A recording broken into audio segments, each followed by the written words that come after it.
పవన్ కళ్యాణ్ గారిది ఉస్తాద్ భగత్ సింగ్ మూవీ యొక్క first review అయితే వచ్చేసింది. అసలు ఈ రివ్యూ ఎవరిచ్చారు, సినిమా హిట్టా ఫట్టా ఏంటో ఈ వీడియోలో మనం తెలుసుకుందాం. పవన్ కళ్యాణ్ గారు హరీష్ శంకర్ గారు కాంబినేషన్లో వస్తున్న ఉస్తాద్ భగత్ సింగ్ మూవీ అయితే రీసెంట్గా దుబాయ్లో సెన్సార్ వర్క్స్ అయితే పూర్తి చేసుకుందనమాట.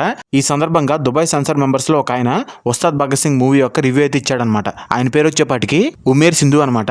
ఈయన సెన్సార్ మెంబర్స్తో కలిపి సినిమా చూడటం వల్ల ఈయనైతే మనకి ఫస్ట్ రివ్యూ అయితే ఇచ్చాడనమాట. అసలు ఈయన ఏమంటున్నాడు, ఈయన రివ్యూ ఏంటో ఇప్పుడు మనం తెలుసుకుందాము. ఈ సినిమాను ప్రేక్షకుల ముందుకు తీసుకొచ్చే high speed vehicle Pawan Kalyan గారు. ఈ సినిమాలో ఆయన పర్ఫార్మెన్స్ మాత్రం నెక్స్ట్ లెవెల్ ఉంటుంది. ఈ సినిమాకి ఆయన బిగ్ బాస్. అలాగే ఈ సినిమాలో పవన్ కళ్యాణ్ గారి ఎంట్రీ కూడా చాలా బాగుంటుందంట. అలాగే ఈ సినిమాలో పవన్ కళ్యాణ్ గారి యాక్టింగ్ కానీ పర్ఫార్మెన్స్ అయితే నెక్స్ట్ లెవెల్ ఉంటుంది. పవన్ కళ్యాణ్ గారే కాకుండా ఈ సినిమాలో శ్రీలీల గారి యాక్టింగ్ కూడా చాలా బాగుంటుంది. ఈ సినిమాలో ఆమె చాలా హాట్గా కూడా ఉంటుందని చెప్పాడనమాట. ఇదే కాకుండా ఈ సినిమాలో మాస్ ఆడియన్స్కి సరిపడే మాస్ ఎలివేషన్ సీన్స్ అయితే ఉంటాయంట. సినిమా హిట్ అవడానికి మెయిన్ కారణం ఇదేనంట.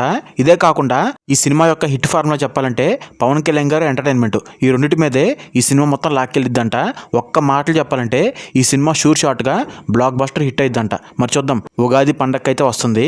ఒక్కసారి కనుక హిట్ టాక్ వచ్చిందంటే కనుక ప్రేక్షకులు ఆటోమేటిక్గా థియేటర్కి అయితే వచ్చేస్తారు. మరి మీరేమనుకుంటున్నారు, ఈ సినిమా హిట్ అయిద్ది అనుకుంటున్నారో ఫట్ అయిద్ది అనుకుంటున్నారో కింద కామెంట్లో కామెంట్ చేయండి. Thanks for watching my video.